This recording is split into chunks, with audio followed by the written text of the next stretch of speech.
Shalom friends, एक बार फिर से आप सभी का स्वागत है। आज मैं आपके लिए लेकर आई हूँ एक 1 ईयर बाइबल रीडिंग कैलेंडर। अगर आपका कोई बाइबल रीडिंग रूटीन नहीं है और आप कभी भी अपनी पूरी बाइबल कंप्लीट नहीं कर पाए हैं, तो ये वीडियो आपके लिए है। इसमें ओल्ड टेस्टमेंट और न्यू टेस्टमेंट के सभी चैप्टर्स को डे वाइज ऑर्गेनाइज किया गया है। डे 1 से लेकर डे 365 तक के सभी चैप्टर्स आपको यहाँ मिलेंगे। डे 365 पर आप अपनी पूरी बाइबल कंप्लीट कर पाएंगे, तो आप इसके द्वारा आशीषित हों। और अगर आपको ये वीडियो पसंद आती है तो आप अपने फैमिली और फ्रेंड्स से शेयर करें, और अगर आप चाहें तो आप सब्सक्राइब, लाइक और कमेंट भी करें और बेल आइकन को प्रेस करके नोटिफिकेशन ऑन करना ना भूलें। So praise the lord, shalom to everyone. Let's get started. Day 99, 1 Samuel chapter number 1। एल्काना और उसका परिवार शीलो में। एप्रैम के पहाड़ी देश के रामातैम सीपोम नगर का निवासी एल्काना नामक एक पुरुष था। वह एप्रैमी था और सूप के पुत्र तोहू का परपोता, एलीहू का पोता और यरूहाम का पुत्र था। उसके 2 पत्नियां थीं।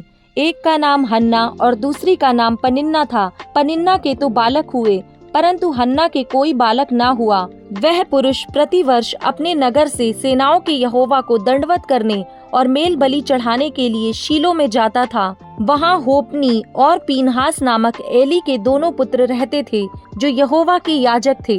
जब जब एल्काना मेल बलि चढ़ाता था, तब तब वह अपनी पत्नी पनिन्ना को और उसके सब बेटे बेटियों को दान दिया करता था, परंतु हन्ना को वह दूना दान दिया करता था, क्योंकि वह हन्ना से प्रीति रखता था। तो भी यहोवा ने उसकी कोख बंद कर रखी थी, परंतु उसकी सौत इस कारण से कि यहोवा ने उसकी कोख बंद कर रखी थी, उसे अत्यंत चिढ़ाकर कुढ़ाती रहती थी। वह तो प्रतिवर्ष ऐसा ही करता था, और जब हन्ना यहोवा के भवन को जाती थी, तब पनिन्ना उसको चिढ़ाती थी, इसलिए वह रोती और खाना ना खाती थी। इसलिए उसके पति एल्काना ने उससे कहा, हे हन्ना, तू क्यों रोती है और खाना क्यों नहीं खाती, और तेरा मन क्यों उदास है? क्या तेरे लिए मैं 10 बेटों से भी अच्छा नहीं हूँ? हन्ना और एली। तब शीलो में खाने और पीने के बाद हन्ना उठी और यहोवा के मंदिर के चौखट के एक बाजू के पास एली याजक कुर्सी पर बैठा हुआ था। वह मन में व्याकुल होकर यहोवा से प्रार्थना करने और बिलख बिलख कर रोने लगी, और उसने यह मन्नत मानी, हे सेनाओं के यहोवा, यदि तू अपनी दासी के दुख पर सचमुच दृष्टि करे और मेरी सुधि ले और अपनी दासी को भूल ना जाए और अपनी दासी को पुत्र दे, तो मैं उसे उसके जीवन भर के लिए यहोवा को अर्पण करूंगी और उसके सिर पर छुरा फिरने ना पाएगा। जब वह यहोवा के सामने ऐसी प्रार्थना कर रही थी, तब एली उसके मुंह की ओर ताक रहा था। हन्ना मन ही मन कह रही थी। उसके होंठ तो हिलते थे, परंतु उसका शब्द ना सुन पड़ता था। इसलिए एली ने समझा कि वह नशे में है। तब एली ने उससे कहा, तू कब तक नशे में रहेगी? अपना नशा उतार। हन्ना ने कहा, नहीं हे मेरे प्रभु, मैं तो दुखिया हूँ। मैंने ना तो दाख मधु पिया है और न मदिरा। मैंने अपने मन की बात खोलकर यहोवा से कही है। अपनी दासी को ओछी स्त्री ना जान। जो कुछ मैंने अब तक कहा है, वह बहुत ही शोकित होने और चिढ़ाई जाने के कारण कहा है। एली ने कहा, कुशल से चली जा। इज़राइल का परमेश्वर तुझे मन चाहा वर दे। उसने कहा, तेरी दासी तेरी दृष्टि में अनुग्रह पाए। तब वह चली गई और खाना खाया, और उसका मुंह फिर उदास ना रहा। शमूएल का जन्म और अर्पण। वे सवेरे उठ यहोवा को दंडवत करके रामा में अपने घर लौट गए, और एल्काना अपनी स्त्री हन्ना के पास गया, और यहोवा ने उसकी सुधि ली। तब हन्ना गर्भवती हुई, और समय पर उसके एक पुत्र हुआ, और उसका नाम शमूएल रखा, क्योंकि वह कहने लगी, मैंने यहोवा से मांगकर इसे पाया है। फिर एल्काना अपने पूरे घराने समेत यहोवा के सामने प्रति वर्ष की मेल बलि चढ़ाने और अपनी मन्नत पूरी करने के लिए गया, परंतु हन्ना अपने पति से यह कहकर घर में रह गई, जब बालक का दूध छूट जाएगा तब मैं उसको ले जाऊंगी कि वह यहोवा को मुंह दिखाए और वहाँ सदा बना रहे। उसके पति एल्काना ने उससे कहा, जो तुझे भला लगे वही कर। जब तक तू उसका दूध ना छुड़ाए, तब तक यहीं ठहरी रह। केवल इतना हो कि यहोवा अपना वचन पूरा करे। इसलिए वह स्त्री वहीं घर पर रह गई और अपने पुत्र के दूध छूटने के समय तक उसको पिलाती रही। जब उसने उसका दूध छुड़ाया, तब वह उसको संग ले गई और 3 बछड़े और एपा भर आटा और कुप्पी भर दाख मधु भी ले गई और उस लड़के को शीलो में यहोवा के भवन में पहुंचा दिया। उस समय वह लड़का ही था और उन्होंने बछड़ा बलि करके बालक को एली के पास पहुंचा दिया। तब हन्ना ने कहा, हे मेरे प्रभु, तेरे जीवन की शपथ, हे मेरे प्रभु, मैं वही स्त्री हूँ जो तेरे पास यहीं खड़ी होकर यहोवा से प्रार्थना करती थी। यह वही बालक है जिसके लिए मैंने प्रार्थना की थी और यहोवा ने मुझे मुंह मांगा वर दिया है। इसीलिए मैं भी उसे यहोवा को अर्पण कर देती हूँ कि यह जीवन भर यहोवा ही का बना रहे। तब उसने वहीं यहोवा को दंडवत किया। चैप्टर नंबर 2, हन्ना की प्रार्थना।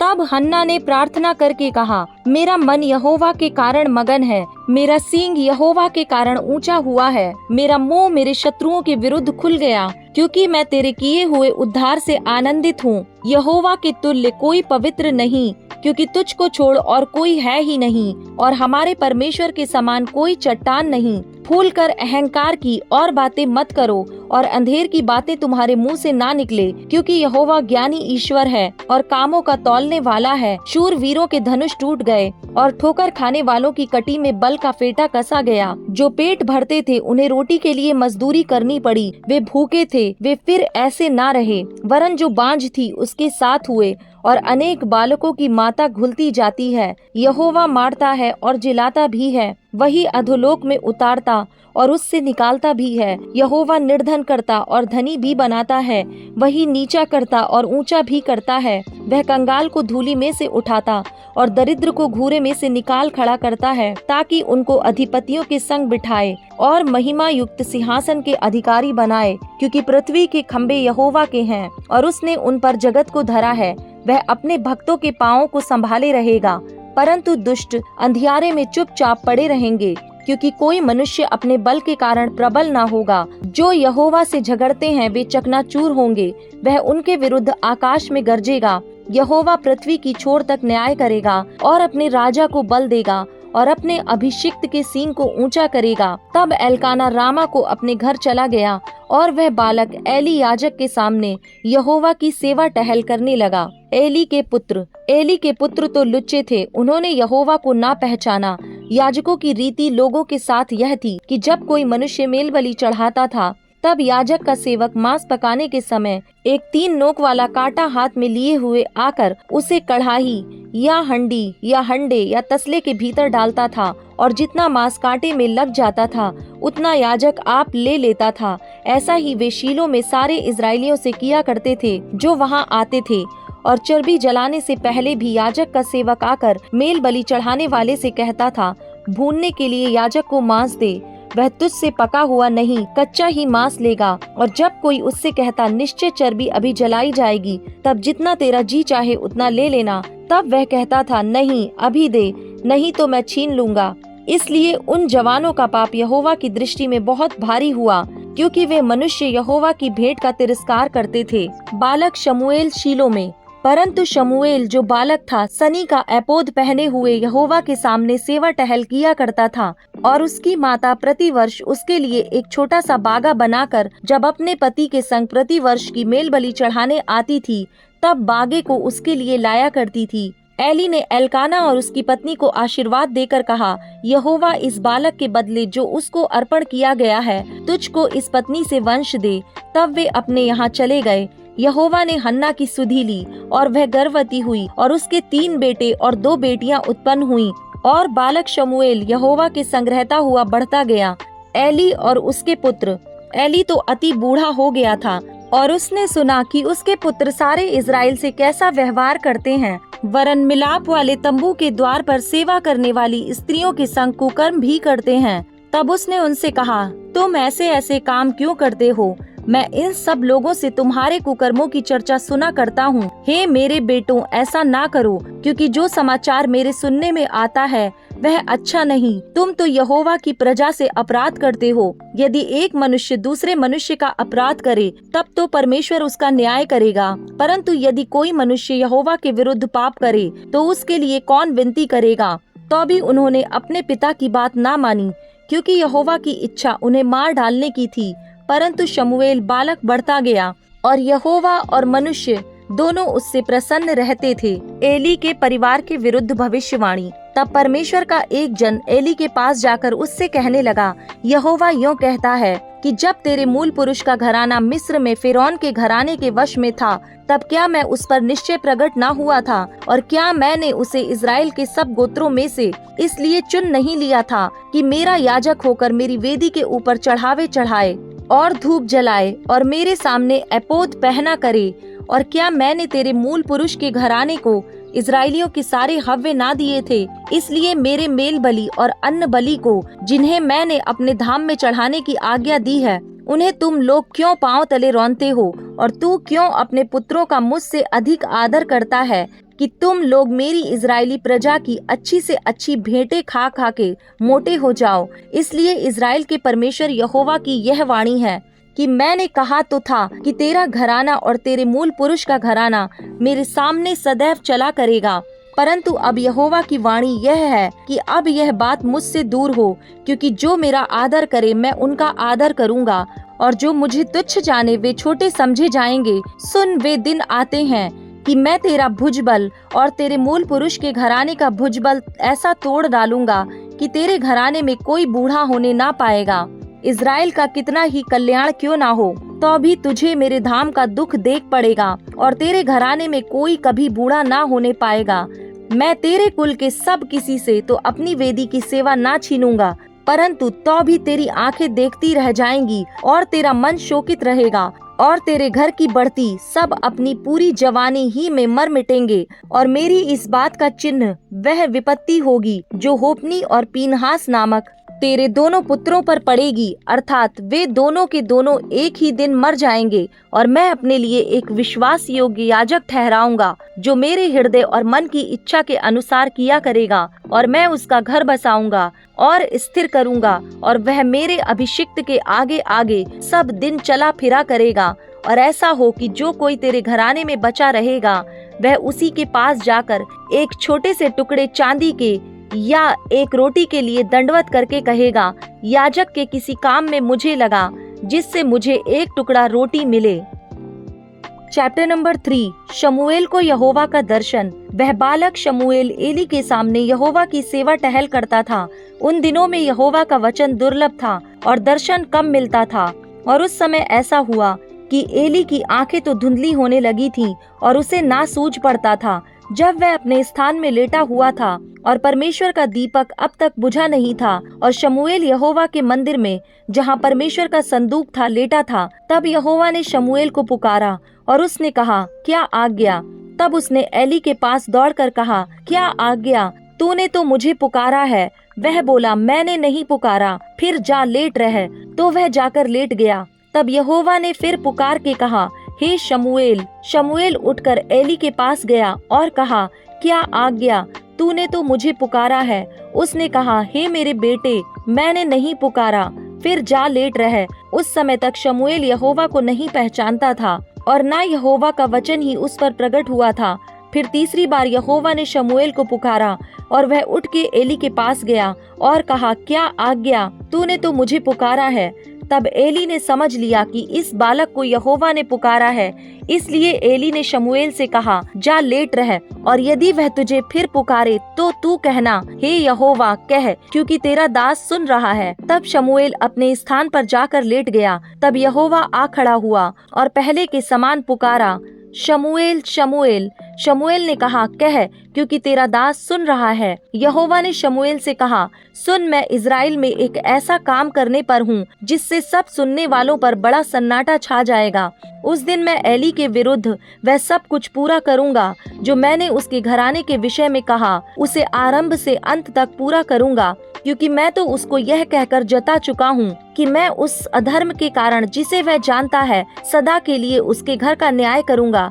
क्योंकि उसके पुत्र आप शापित हुए हैं और उसने उन्हें नहीं रोका, इस कारण मैंने एली के घराने के विषय यह शपथ खाई कि एली के घराने के अधर्म का प्रायश्चित ना तो मेल बलि से कभी होगा और ना अन्न बलि से। शमूएल भोर तक लेटा रहा। तब उसने यहोवा के भवन के किवाड़ों को खोला और शमूएल एली को उस दर्शन की बातें बताने से डरा। तब एली ने शमूएल को पुकार कर कहा, हे मेरे बेटे शमूएल। वह बोला, क्या आज्ञा? तब उसने पूछा, वह कौन सी बात है जो यहोवा ने तुझसे कही है? उसे मुझसे ना छिपा, जो कुछ उसने तुझसे कहा हो, यदि तू उसमें से कुछ भी मुझसे छिपाए तो परमेश्वर तुझसे वैसा ही वरन उससे भी अधिक करे। तब शमूएल ने उसको रत्ती रत्ती बातें कह सुनाई और कुछ भी ना छिपा रखा। वह बोला, वह तो यहोवा है, जो कुछ वह भला जाने वही करे। शमूएल बड़ा होता गया और यहोवा उसके संग रहा और उसने उसकी कोई भी बात निष्फल होने नहीं दी। और दान से बेरशेबा तक रहने वाले सारे इजरायलियों ने जान लिया कि शमूएल यहोवा का नबी होने के लिए नियुक्त किया गया है। और यहोवा ने शीलो में फिर दर्शन दिया, क्योंकि यहोवा ने अपने आप को शीलो में शमूएल पर अपने वचन के द्वारा प्रकट किया। Luke chapter number 12 verse number 1 to 34। पाखंड के विरुद्ध चेतावनी। इतने में जब हजारों की भीड़ लग गई, यहाँ तक कि वे एक दूसरे पर गिरे पड़ते थे, तो वह सबसे पहले अपने चेलों से कहने लगा, फरीसियों के कपट रूपी खमीर से चौकस रहना। कुछ ढका नहीं जो खोला ना जाएगा, और ना कुछ छिपा है जो जाना ना जाएगा। इसलिए जो कुछ तुमने अंधेरे में कहा है वह उजाले में सुना जाएगा, और जो तुमने कोठरियों में कानों कान कहा है वह छत पर से प्रचार किया जाएगा। किससे डरें? मैं तुमसे जो मेरे मित्र हो कहता हूँ कि जो शरीर को घात करते हैं परंतु उसके पीछे और कुछ नहीं कर सकते, उनसे मत डरो। मैं तुम्हें चिताता हूँ कि तुम्हें किससे डरना चाहिए। घात करने के बाद जिसको नरक में डालने का अधिकार है, उसी से डरो। हाँ, मैं तुमसे कहता हूँ, उसी से डरो। क्या 2 पैसे की 5 गौरैया नहीं बिकती, तो भी परमेश्वर उनमें से एक को भी नहीं भूलता। तुम्हारे सिर के सब बाल भी गिने हुए हैं, इसलिए डरो नहीं, तुम बहुत गौरैयों से बढ़कर हो। यीशु को स्वीकार या अस्वीकार करना। मैं तुमसे कहता हूँ, जो कोई मनुष्यों के सामने मुझे मान लेगा, उसे मनुष्य का पुत्र भी परमेश्वर के स्वर्गदूतों के सामने मान लेगा। परंतु जो मनुष्यों के सामने मेरा इनकार करे, उसका परमेश्वर के स्वर्गदूतों के सामने इनकार किया जाएगा। जो कोई मनुष्य के पुत्र के विरोध में कोई बात कहे, उसका वह अपराध क्षमा किया जाएगा, परंतु जो पवित्र आत्मा की निंदा करे, उसका अपराध क्षमा नहीं किया जाएगा। जब लोग तुम्हें सभाओं और हाकिमों और अधिकारियों के सामने ले जाएं, तो चिंता ना करना कि हम किस रीति से या क्या उत्तर दें या क्या कहें, क्योंकि पवित्र आत्मा उसी घड़ी तुम्हें सिखा देगा कि क्या कहना चाहिए। एक धनवान मूर्ख का दृष्टांत। फिर भीड़ में से एक ने उससे कहा, हे गुरु, मेरे भाई से कह कि पिता की संपत्ति मेरे साथ बांट ले। उसने उससे कहा, हे मनुष्य, किसने मुझे तुम्हारा न्यायी या बांटने वाला नियुक्त किया है? और उसने उनसे कहा, चौकस रहो और हर प्रकार के लोभ से अपने आप को बचाए रखो, क्योंकि किसी का जीवन उसकी संपत्ति की बहुतायत से नहीं होता। उसने उनसे एक दृष्टांत कहा, किसी धनवान की भूमि में बड़ी उपज हुई। तब वह अपने मन में विचार करने लगा, मैं क्या करूं, क्योंकि मेरे यहाँ जगह नहीं जहाँ अपनी उपज इत्यादि रखूं। और उसने कहा, मैं यह करूंगा, मैं अपनी बखारियां तोड़कर उनसे बड़ी बनाऊंगा और वहाँ अपना सब अन्न और संपत्ति रखूंगा, और अपने प्राण से कहूंगा कि प्राण, तेरे पास बहुत वर्षों के लिए बहुत संपत्ति रखी है, चैन कर, खा पी, सुख से रह। परंतु परमेश्वर ने उससे कहा, हे मूर्ख, इसी रात तेरा प्राण तुझसे ले लिया जाएगा। तब जो कुछ तूने इकट्ठा किया है वह किसका होगा? ऐसा ही वह मनुष्य भी है जो अपने लिए धन बटोरता है, परंतु परमेश्वर की दृष्टि में धनी नहीं। परमेश्वर पर भरोसा रखो। फिर उसने अपने चेलों से कहा, इसलिए मैं तुमसे कहता हूँ, अपने प्राण की चिंता ना करो कि हम क्या खाएंगे, ना अपने शरीर की कि क्या पहनेंगे, क्योंकि भोजन प्राण से और वस्त्र शरीर से बढ़कर है। कौवों पर ध्यान दो, वे ना बोते हैं, ना काटते, ना उनके भंडार और ना खत्ता होता है, तो भी परमेश्वर उन्हें पालता है। तुम्हारा मूल्य पक्षियों से कहीं अधिक है। तुम में से ऐसा कौन है जो चिंता करने से अपनी आयु में एक घड़ी भी बढ़ा सकता है? इसलिए यदि तुम सबसे छोटा काम भी नहीं कर सकते, तो और बातों के लिए क्यों चिंता करते हो? सोसनों के पेड़ों पर ध्यान करो कि वे कैसे बढ़ते हैं। वे ना परिश्रम करते, ना काटते हैं। तो भी मैं तुमसे कहता हूँ कि सुलेमान भी अपने सारे वैभव में उनमें से किसी एक के समान वस्त्र पहने हुए ना था। इसलिए यदि परमेश्वर मैदान की घास को, जो आज है और कल भाड़ में झोंकी जाएगी, ऐसा पहनाता है, तो हे अल्प विश्वासियों, वह तुम्हें क्यों ना पहनाएगा। और तुम इस बात की खोज में ना रहो कि क्या खाएंगे और क्या पिएंगे, और ना संदेह करो, क्योंकि संसार की जातियां इन सब वस्तुओं की खोज में रहती हैं, और तुम्हारा पिता जानता है कि तुम्हें इन वस्तुओं की आवश्यकता है। परंतु उसके राज्य की खोज में रहो, तो ये वस्तुएं भी तुम्हें मिल जाएंगी। स्वर्गीय धन, हे छोटे झुंड, मत डर, क्योंकि तुम्हारे पिता को यह भाया है कि तुम्हें राज्य दे। अपनी संपत्ति बेचकर दान कर दो और अपने लिए ऐसे बटुए बनाओ जो पुराने नहीं होते, अर्थात स्वर्ग पर ऐसा धन इकट्ठा करो जो घटता नहीं और जिसके निकट चोर नहीं जाता और कीड़ा नहीं बिगाड़ता, क्योंकि जहाँ तुम्हारा धन है वहाँ तुम्हारा मन भी लगा रहेगा।